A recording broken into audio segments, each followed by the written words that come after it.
Hello everyone, here is Afra Siab. Today we are going to solve Cambridge IGCSE Physics Paper 2 Multiple Choice Extended held on May-June 2017 and paper code is 0625 with variant 21. So let's start from question number 1. Question number 1. What is the most accurate and precise method to measure the thickness of the coin? So here we have to measure the thickness of the coin. Which method is suitable? Option A. Use a micrometer screw gauge. B. Use a ruler and look at the scale perpendicularly. C. Use the top pan balance. D. Use the displacement method with water in the measuring cylinder. So micrometer screw gauge is the accurate method for measuring the thickness of the coin. From here, option A is correct. Question number 2. On earth, a ball is dropped and falls 2.0 meter in the vacuum. The acceleration of a ball at 1.0 meter is 10 meter per second square. What is the acceleration of a ball at 0.5 meter? So here we are given at 1.0 meter acceleration is 10 meter per second square and we have to find out the value of the acceleration at 0.5 meter. As the ball is dropped in a vacuum, there is no air resistance. In the absence of any air resistance, the acceleration stays same throughout the free fall motion because here there is no air drag to affect the motion of a ball. So the acceleration remains same, which is 10 meter per second square. Now we see the option. Option A, 5.0 meter per second square. B, 10 meter per second square. From here, option B is correct. Question number 3. A skydiver reaches terminal velocity.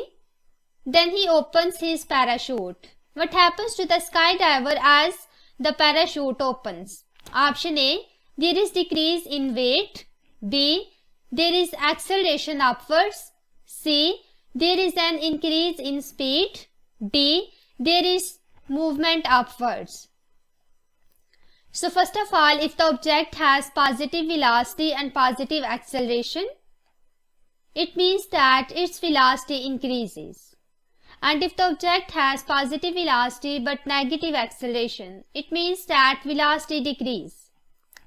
As the parachute is opened, the downward velocity of the skydiver decreases. Hence the acceleration will be in the opposite direction, that is upward. From here, option B is correct. We also see the other option. In the option A, there is decrease in weight. By opening the parachute, there is no effect on the weight of the object. So A option is incorrect. Option C is also incorrect because when the parachute is opened, the speed decreases, not increase. So this is also incorrect. And when the parachute is opened, velocity is downward. So the movement should be in downward direction, not upward. So option D is also incorrect. Only the correct option is B. Question number 4.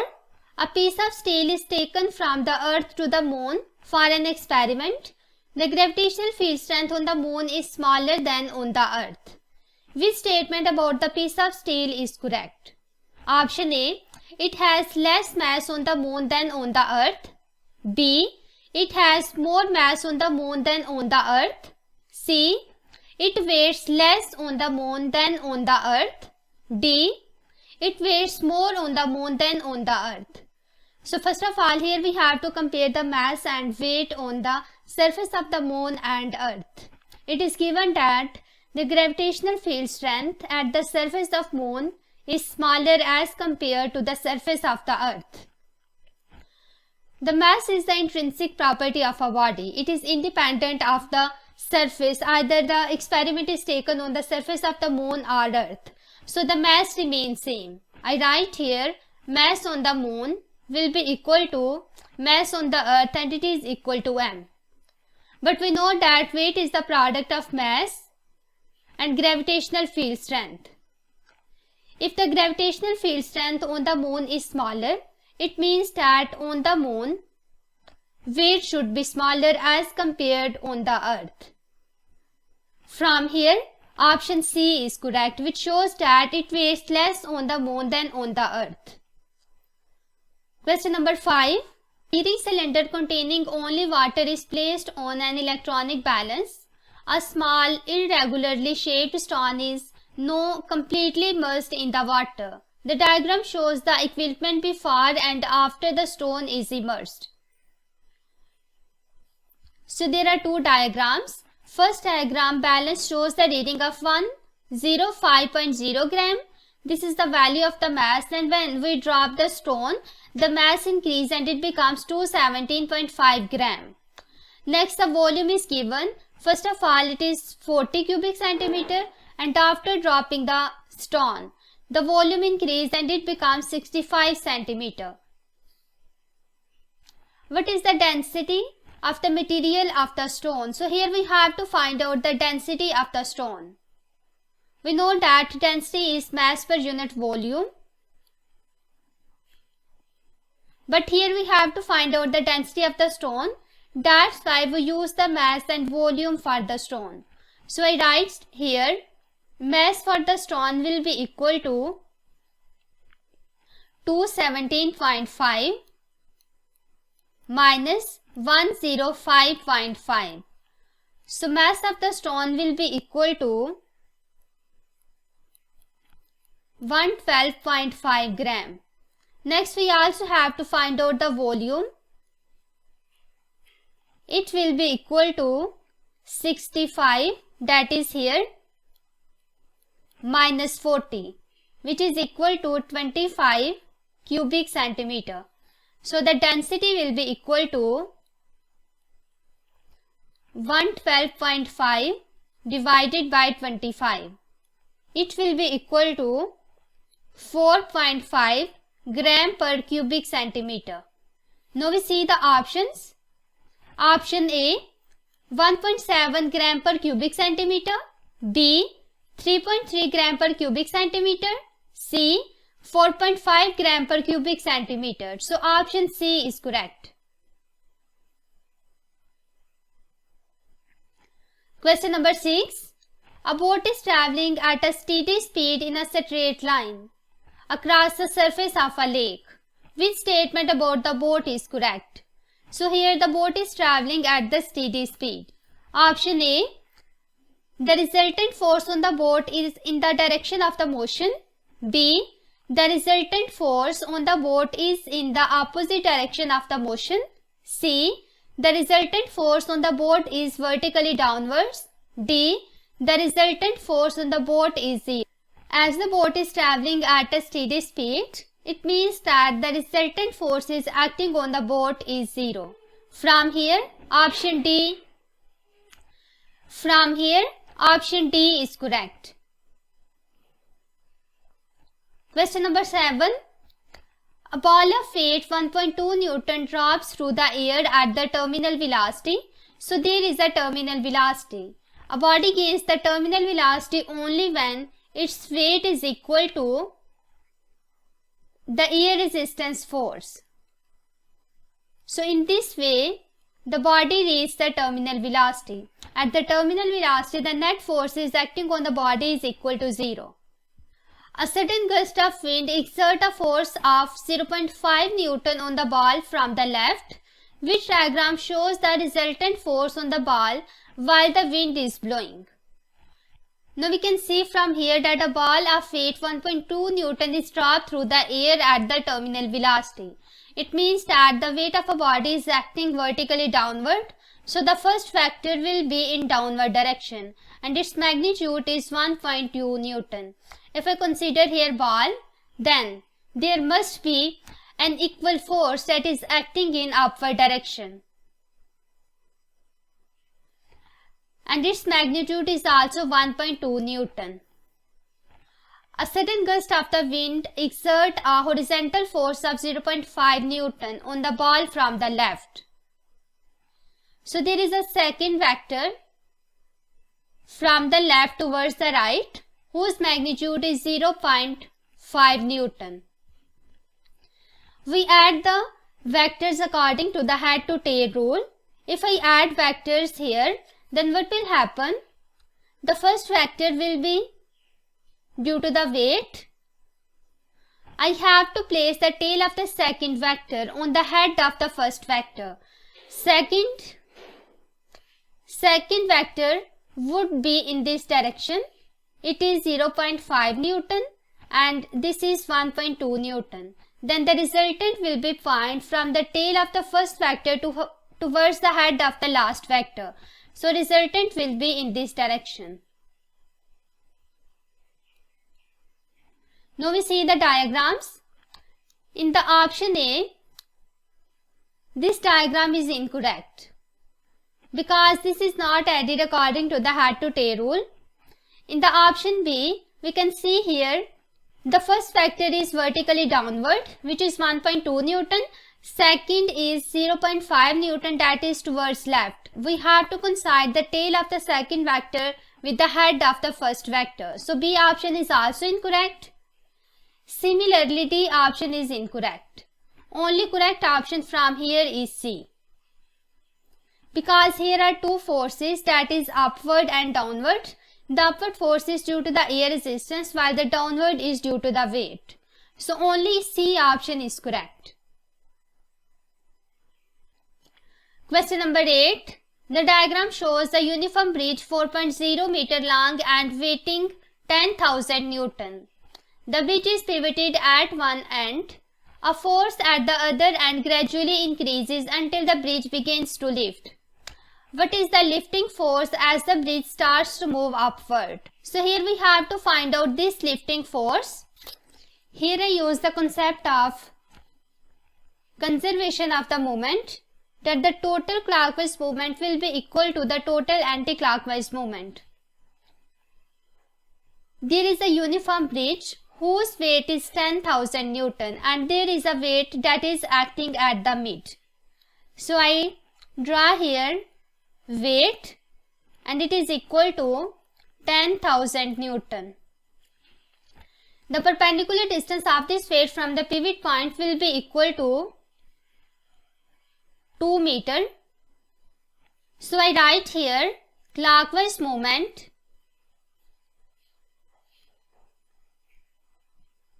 will be equal to, clockwise movement is caused by this weight, so there will be 10,000 multiplied by 2, which is equal to 20,000 and unit is Newton meter. Next we find out the anti-clockwise movement. So I write here anti-clockwise movement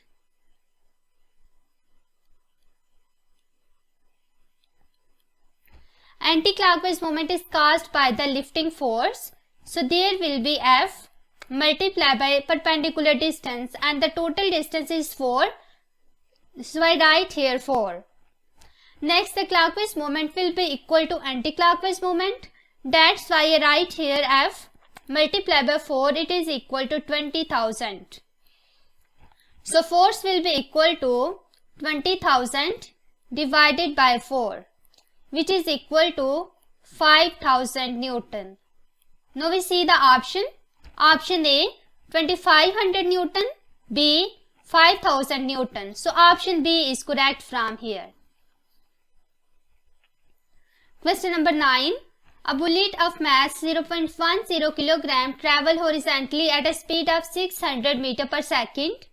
It strikes the stationary wooden block of mass 1.90 kg resting on a frictionless horizontal surface.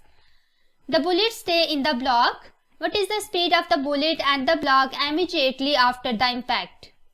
So after the impact, both of these stick together and we have to find out the common speed. Here I use the law of conservation of momentum, that the total momentum before the collision is equal to the total momentum after the collision. So I write here total momentum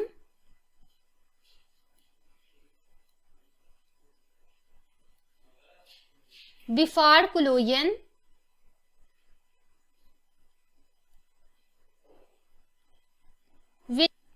will be equal to total momentum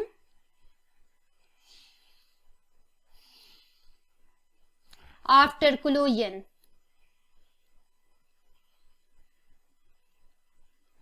As we have bullet and wooden block, so I write the momentum for both of these.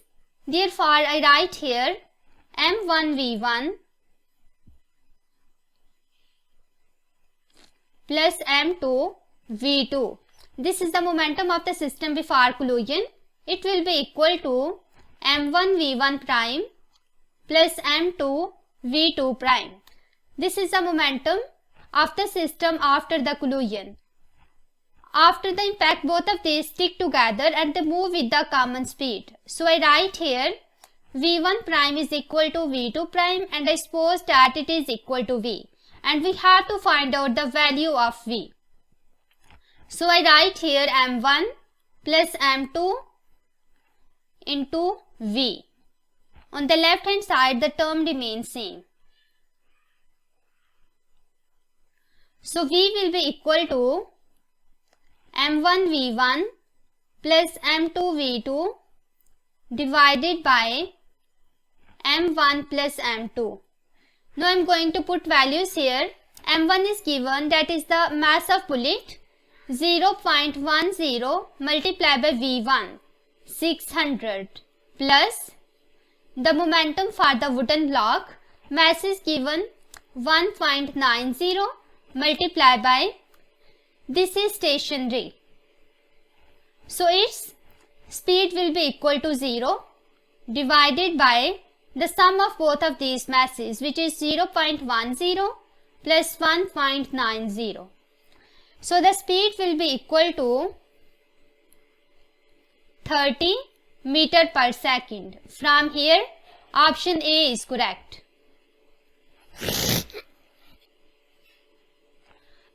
Question number 10. A box of mass m slides down a slope of length L and vertical height d against a frictional force F. So there is a mass m that is here and the height is given d. The distance is L. As the box slides down the slope, it loses gravitational potential energy and it does work against the friction. Which row gives the loss in gravitational potential energy and the work done against the friction? We know that the loss in gravitational potential energy, I write here, loss in gravitational potential energy is equal to mass multiplied by the value of g and height. Here height is given d, so I write here m, g and d. And work is the product of force and distance, so I write here force multiplied by distance. Here distance is given L, so I write here F multiplied by L. Now we see the options. Option A, mgd and FL. This is correct because in this case height is represented by d and the distance is L. So option A is correct from here. Question number 11. The diagram represents the energy transfer for a device. There is input energy and it changes into useful output energy and wasted output energy. The device is 50% efficient. Which equation is correct? Option A, input energy is equal to useful output energy divided by 2. Useful output energy is equal to wasted output energy divided by 2. C, wasted output energy is equal to useful output energy. D, wasted output energy is equal to useful output energy divided by 2. So first of all, here this device is 50% efficient.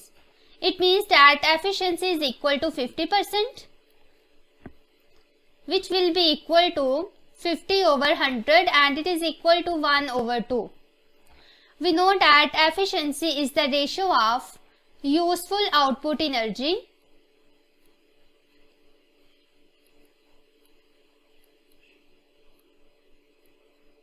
divided by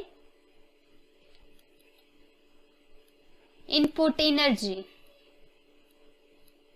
So efficiency is given 1 by 2. It will be equal to useful output energy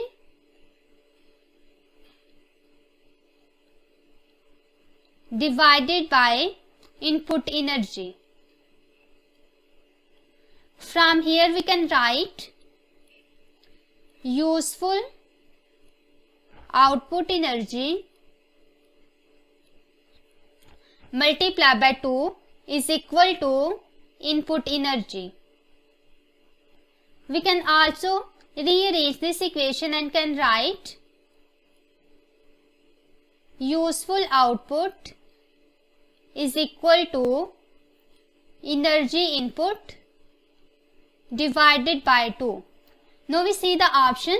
In the option A, input energy is equal to useful output energy divided by 2. But here we have to multiply them. So option A is incorrect. In the option B, useful output energy is equal to wasted output energy. But here useful output energy is equal to input energy divided by 2. So option B is also incorrect. In the option D, wasted output energy is equal to useful output energy divided by 2. This is also incorrect. The device is 50% efficient.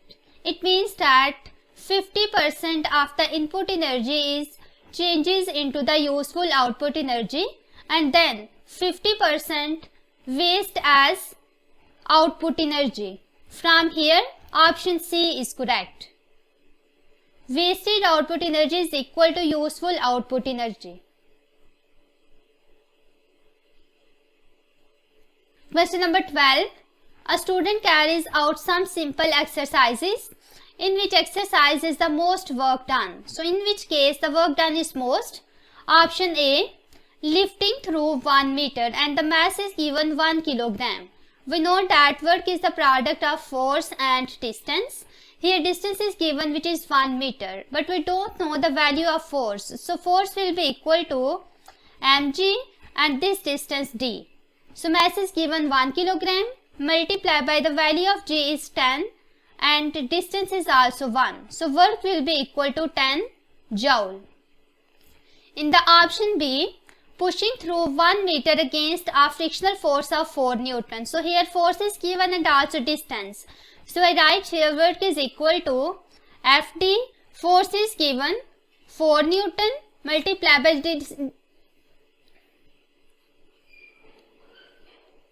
force is given 4 Newton multiplied by distance is 1. So it will be equal to 4 joule. In the option C, lifting through 2 meter and mass is 2 kilogram. So I write here work will be equal to mgd. Mass is 2 multiplied by 10 and distance is 2. So work will be equal to 40 joule.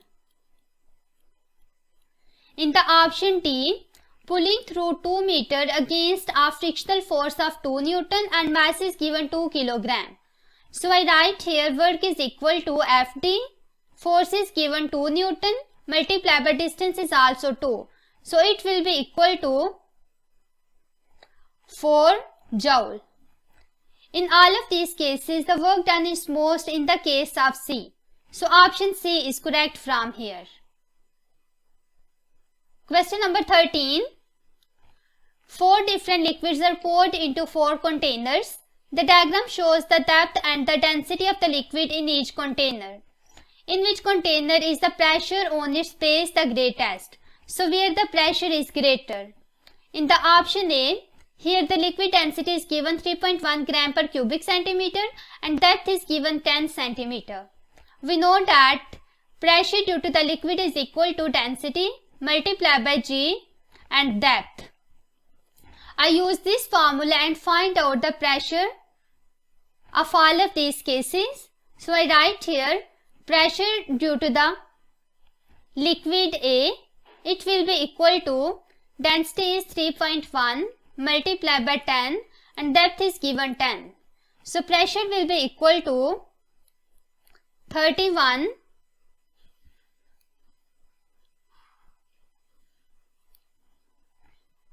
Here density is given 3.1 multiplied by G and depth is given 10 centimeters. So pressure will be equal to 31 Pascal multiplied by G.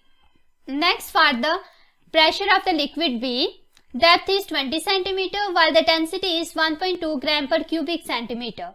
So I write here pressure due to the liquid B is equal to 1.2 multiplied by G and multiplied by 20.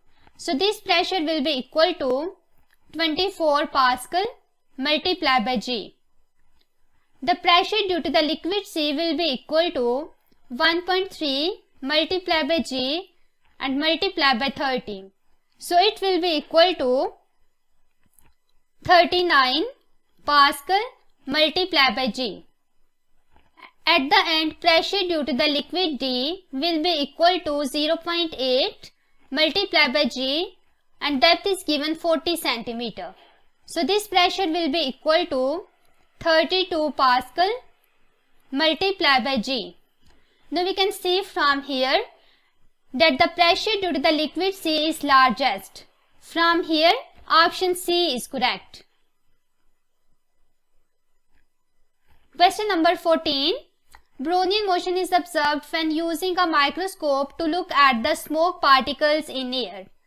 What causes the smoke particles to move at random? Option A. Smoke particles are hit by the air molecules.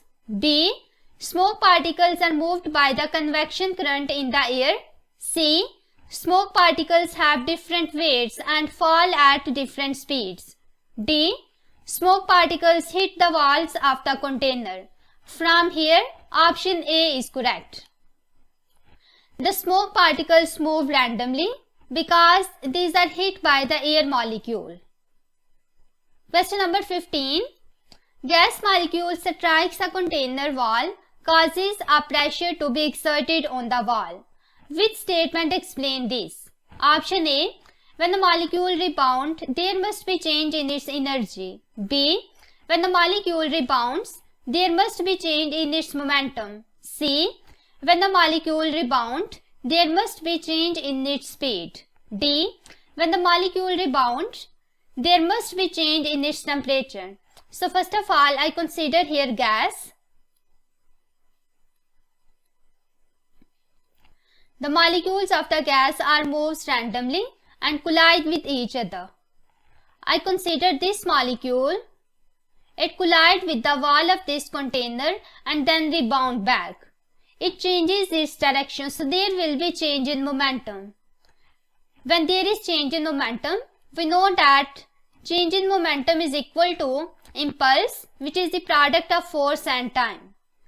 When there is change in momentum, there will be the force. And we know that pressure is equal to force over area. So when there is force, the pressure will be exerted on the wall.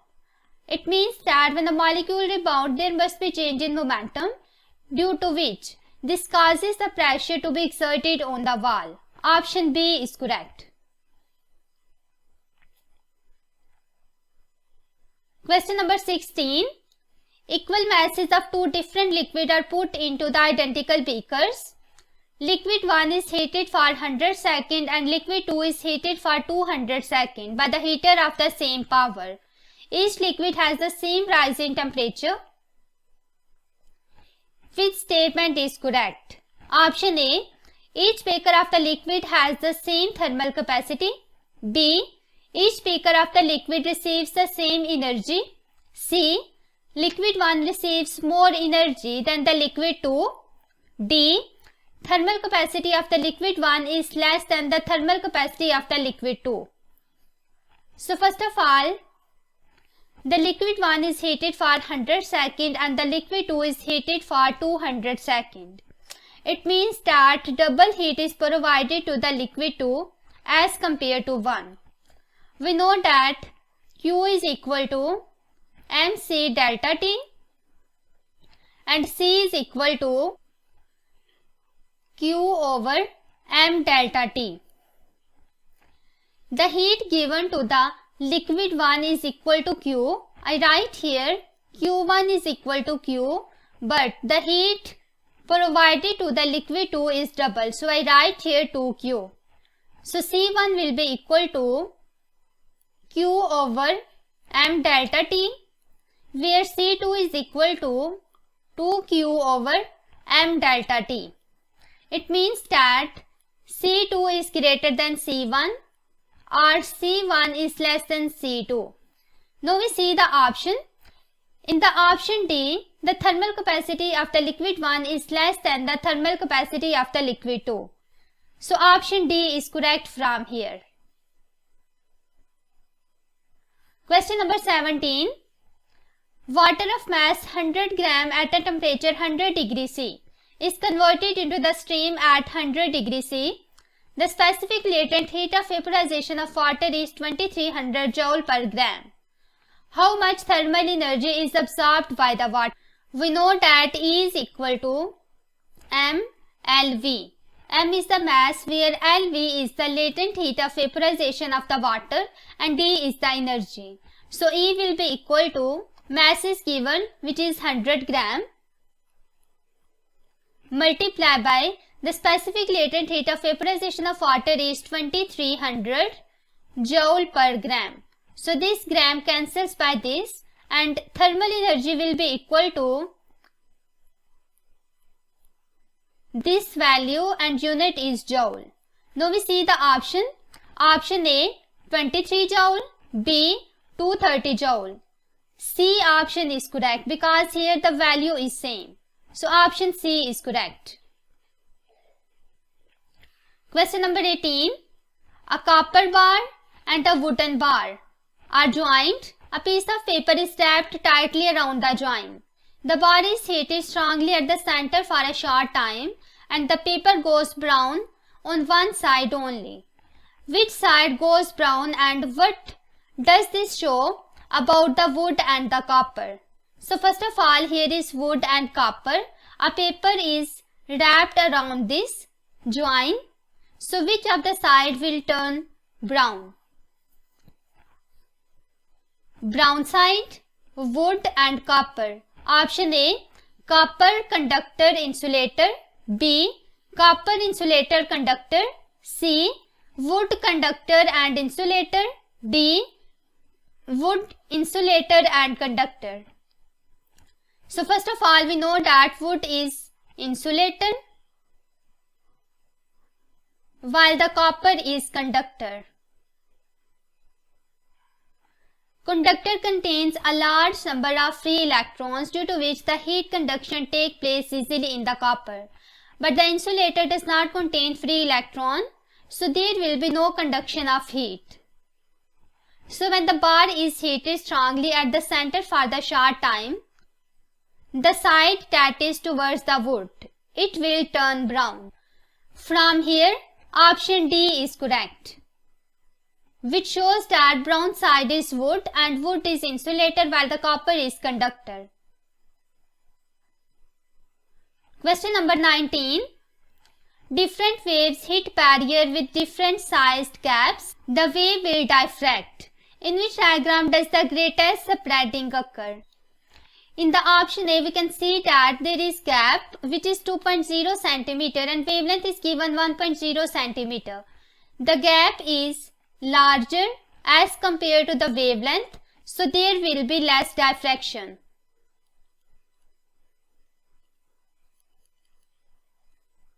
In the option B, here gap is 2.0 cm and wavelength is equal to 2.0 cm. The gap is equal to wavelength. Both of these are comparable, due to which there will be more diffraction.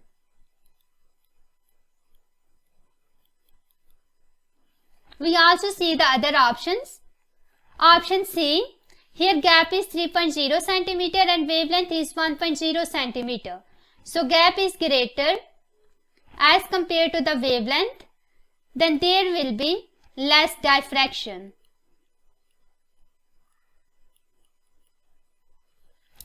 In the option D, gap is 3.0 cm and wavelength is 2.0 cm. Again, the gap is larger as compared to the wavelength, so there will be less diffraction.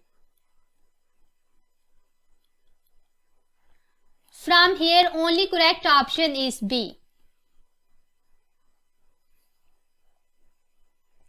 Question number 20. A converging lens is used as a magnifying glass to view an object. Which statement is correct? Option A, the image is inverted. B, the image is nearer to the lens than the object. C, the image is the same size. D, the image is virtual. Here we use the converging lens as a magnifying glass and the image formed by the magnifying glass is virtual. From here, option D is correct.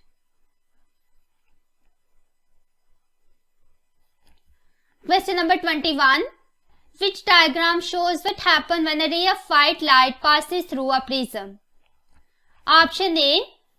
Here we can see that white light falls on the prism, then passes through the prism and then split into different color. But when the white light is passed through the prism, it breaks down into constituent component. And the different colors of the light travel at different speed in the prism and bend at different angles. So all of these components should be inside the prism, which is not shown in the option A. So option A is incorrect. In the option B, we can see here, as the white light falls on the prism, it's split up into component. But here the outgoing rays are not parallel to the white light. So this option is also incorrect. Correct option is D. Here when the white light falls on the prism, first of all it's split up into different components and then all of these bend at different angles. So option D is correct from here. Question number 22. Light travels in a vacuum and then enters a glass block. The speed of the light in the glass block is 2.0 into 10 to the power 8 meter per second. Which statement about the speed of light is correct? Option A. The speed in the vacuum is 1.5 times the speed in the glass. B. The speed in the glass is same as that the speed in the vacuum. C. The speed in the glass is 1.5 times the speed in the vacuum. D. The speed in the glass is 1.0 into 10 to the power 8 times the speed in the vacuum. In the vacuum, all the rays travel with the speed of light. So C will be equal to 3.0 into 10 to the power 8 meter per second. While the speed of light in the glass is 2.0 into 10 to the power 8 meter per second. So C over V will be equal to 3.0 into 10 to the power 8 divided by 2.0 into 10 to the power 8. This will be equal to 1.5. So I write here C is equal to 1.5 multiplied by V. From here we can conclude that the speed in the vacuum is 1.5 times the speed in the glass. So option A is correct from here. Question number 23. A fire alarm is not loud enough and the pitch is too low. An engineer adjusts the alarm so that it produces a louder note of a higher pitch. What effect does this have on the amplitude and on the frequency of the sound? So first of all, here is louder note and higher pitch.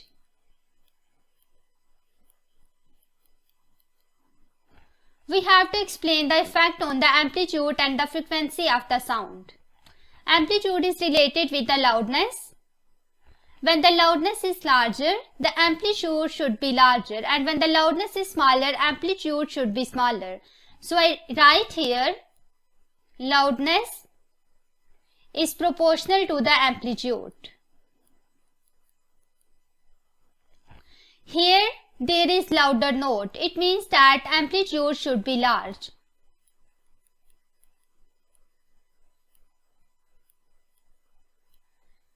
And pitch is related with the frequency. Higher pitch means high frequency. So I write here pitch is proportional to the frequency. When the pitch is higher, frequency should be greater.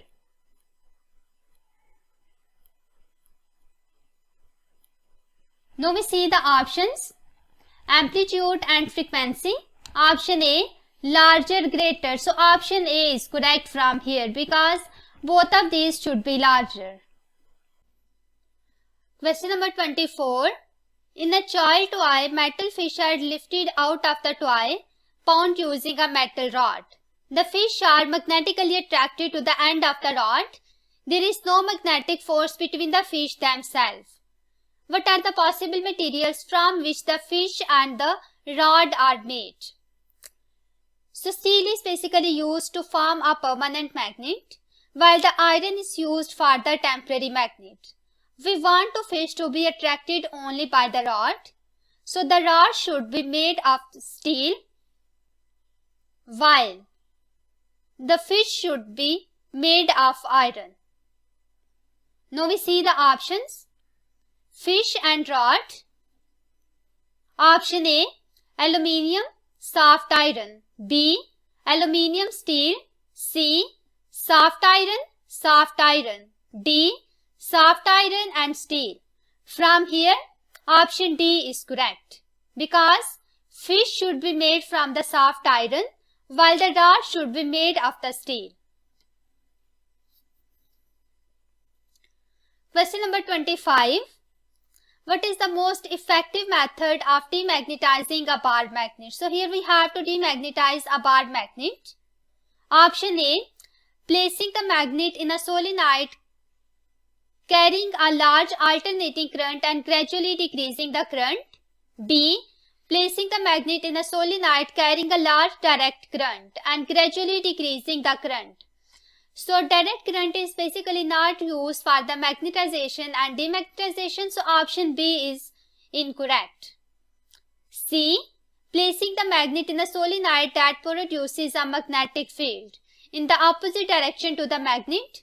D, placing the magnet next to an identical bar magnet with its pole in the opposite direction. So the magnet is demagnetized by withdrawing the magnet from the coil that have an AC current in it. If I consider there is coil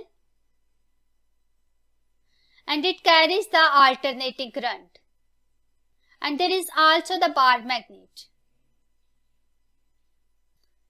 It means that magnet is demagnetized by withdrawing the magnet from the coil that have an AC current in it, not DC current, and by placing the magnet in a solenoid carrying large AC current and gradually decreasing the current.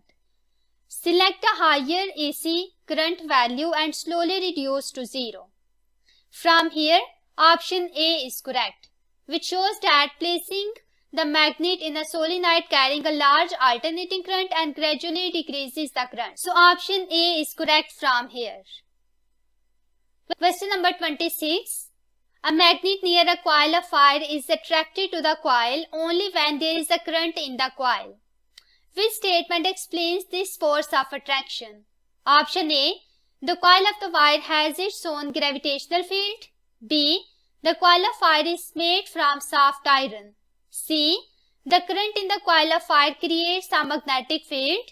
D. The current in the coil of wire induces a charge on the magnet. So first of all, flowing the current in the coil generates the magnetic field. So there will be the magnetic force which is given by F is equal to I LB sin theta. It means that current carrying coil generates the magnetic field due to which there is the force between them. From here, option C is correct. So I circle option C. Question number 27. A student rubs a plastic rod with a cloth. The rod becomes positively charged. What has happened to the rod? Option A. It has gained electrons. B. It has gained protons. C. It has lost electrons. D. It has lost protons. So first of all, there is cloth.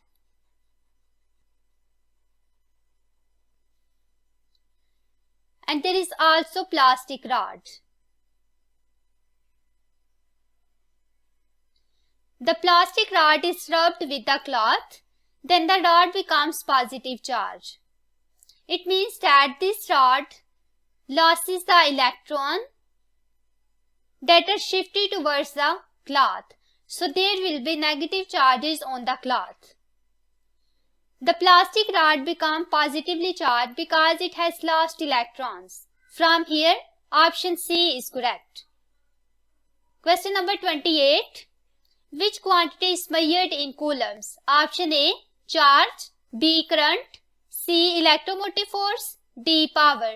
So this is the charge that is measured in the coulomb. Option A is correct from here. Question number 29. A cylinder of conducting putty has a length L, diameter D and resistance R.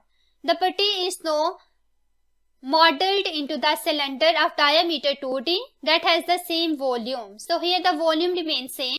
By which factor does the resistance of the putty cylinder decrease? So here we have to show that by which factor the resistance decrease. We know that resistance R is equal to resistivity length over area, but here we are given diameter. So area is equal to pi r square, where r is the radius, and it is equal to pi d by 2 square, which is equal to pi d square by 4. So I write here 4 resistivity length over pi d square. The first cylinder has the resistance R. So I write here R is equal to 4 resistivity length is small l divided by pi and diameter is d. So there will be d square. So the second cylinder has double diameter but the volume is same. I write here R2 is equal to 4 resistivity length over pi d square. Here the diameter is double. I write here d prime is equal to 2d, but the volume is same. In order to keep the volume same, the length should be reduced 1 by 4. So I write here L prime is equal to 1 over 4L. Now I am going to put values here. R2 will be equal to 4 resistivity L by 4 divided by pi, and there will be 2d square. So I write here 4 resistivity length over pi d square, and here will be 1 over 16. This is R2. Now we can see that this factor 4 resistivity length over pi d square, this is basically equal to R, which is given here. So I write here it will be equal to 1 over 16 multiplied by R. It means that the resistance decreased by the factor of 16. From here, option D is correct.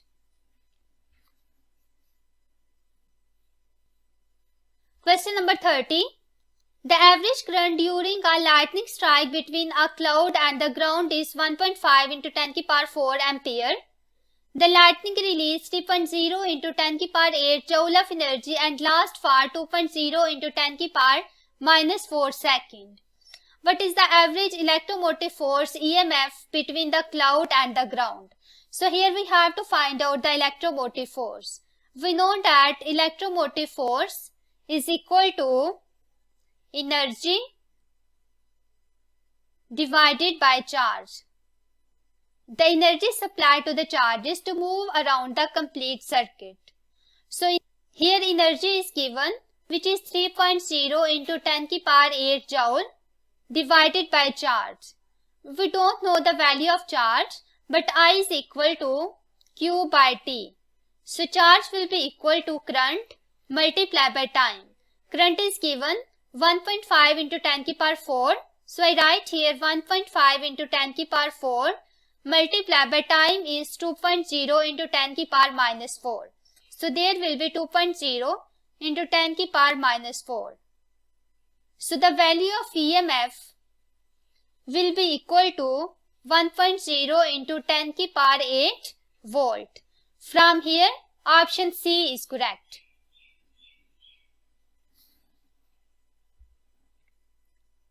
Question number 31. A student connects a variable potential divider potentiometer circuit. What happens to the reading on the voltmeter as the sliding terminal T is moved from R to S?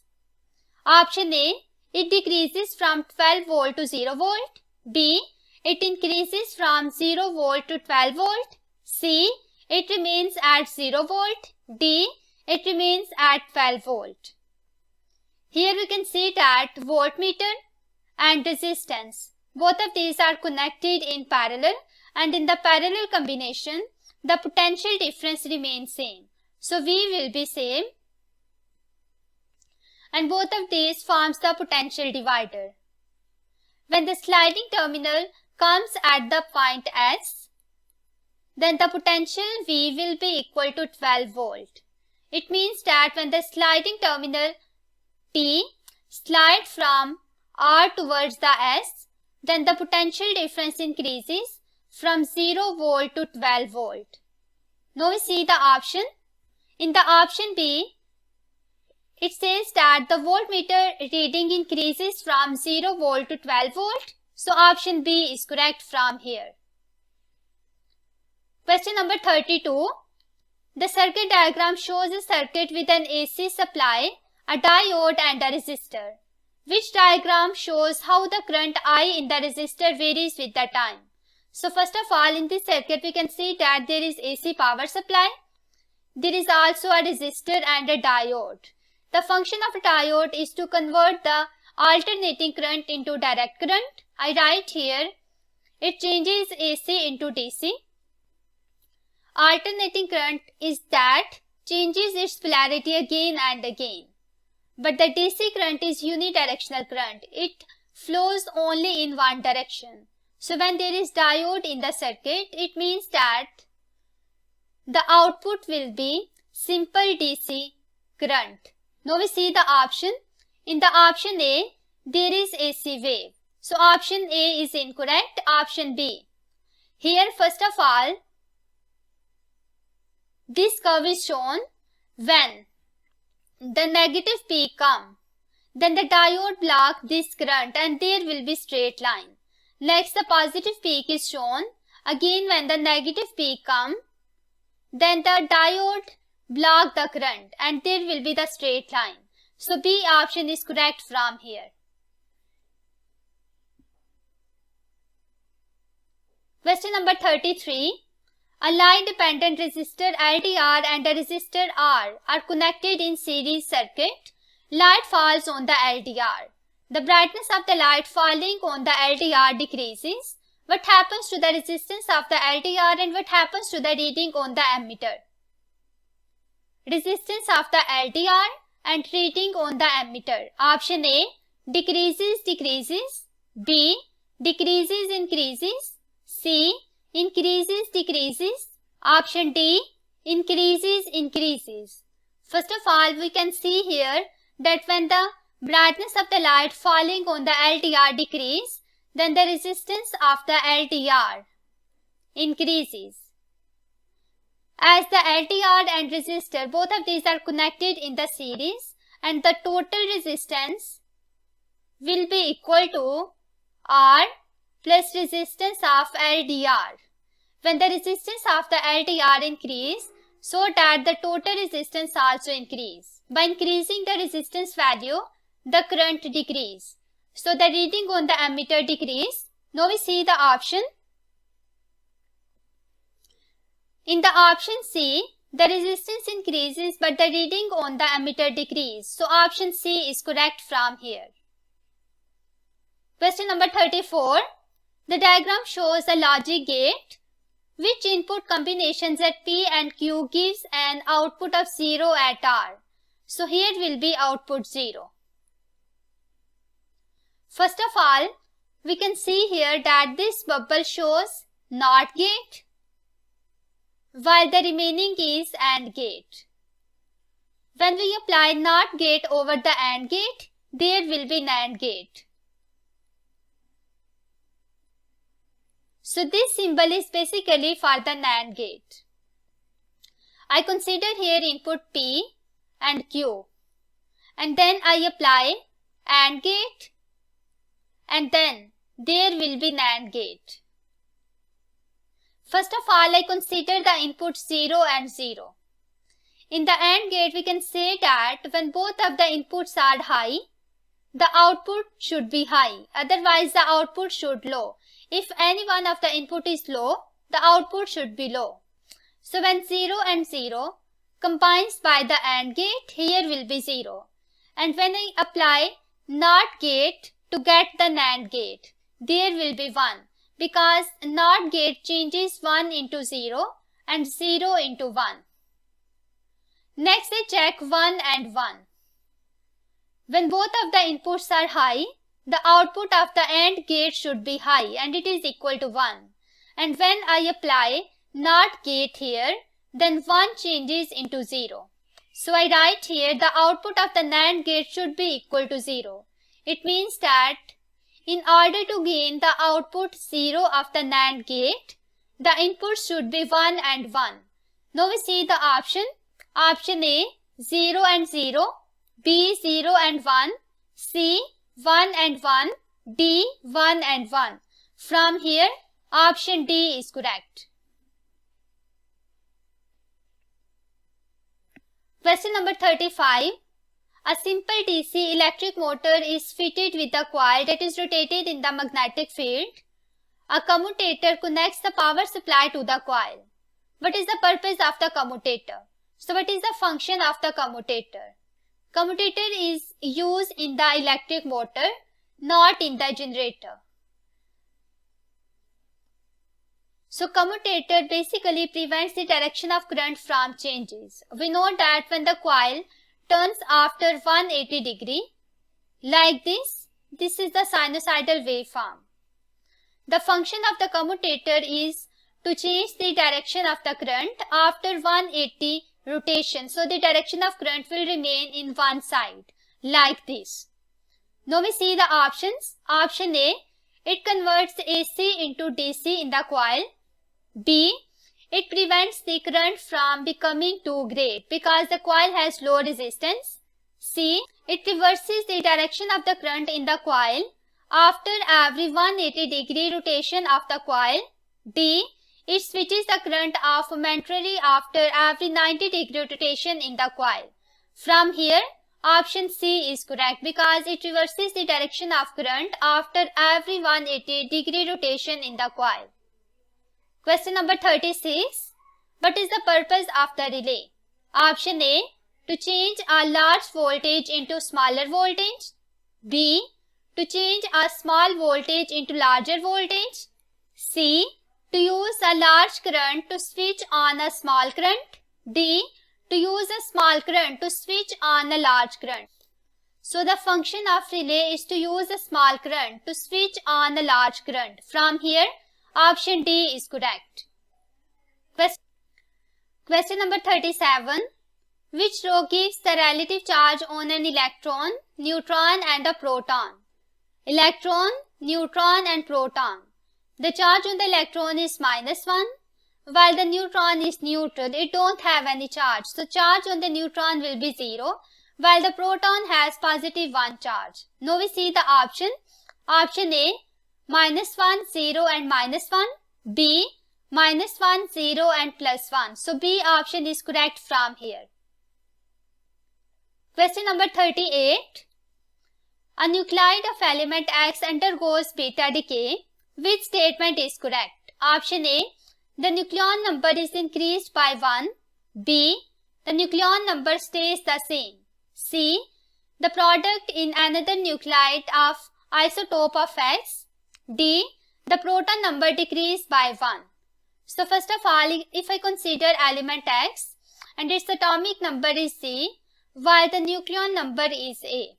When it undergoes the beta decay, here will be emission of beta particle plus there is another element Y. Here will be A and C +1. When an element undergoes the beta decay, the nucleon number remains same, which is A, but the proton number increased by 1. From here, option B is correct, which shows that the nucleon number stays the same. Question number 39. A sample of the radioactive isotope is decaying. The nuclide of each atom will decay first. Option A, it is impossible to know because radioactive decay is random. B, it is impossible to know unless the age of the material is known. C, the atom near the center will decay first because they are surrounded by more atoms. D, the atoms near the surface will decay first because the radiation can escape more easily. So radioactivity is a random process. It is impossible to know that which atom will decay first because radioactive decay is random. From here, option A is correct. Question number 40. A detector of ionizing radiation gives a background reading of 20 counts per minute. A radioactive isotope with a half-life of 2.0 days is brought near to the detector. The reading on the detector increases to 100 counts per minute. How long does it take for the reading on the detector to decrease 40 counts per minute? When the radioactive isotope is brought near to the detector, then the reading on the detector increases. So I write here initial count rate of radioactive isotope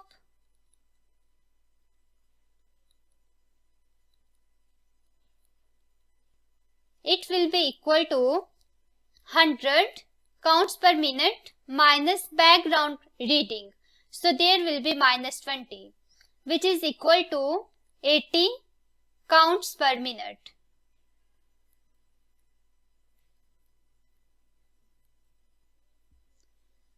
Here half-life is given 2.0 days.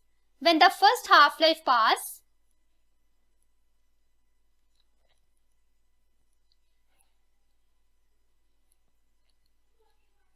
count rate will be 80 divided by 2. The count rate remains half. So there will be 40 counts per minute. And the reading on the detector will be 60 counts per minute.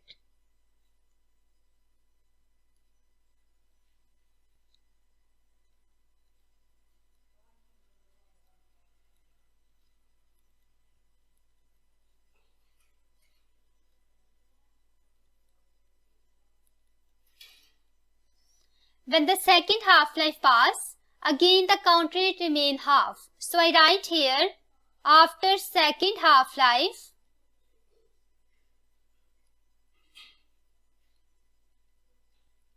count rate will be 40 divided by 2, which is 20 counts per minute. And then the reading on the detector is 40 counts per minute. 40 counts per minute. It means that after 4 days time duration, the count rate on the detector decreased to 40 counts per minute. Now we see the option. Option A 2.0 days, B 4.0 days. Option B is correct.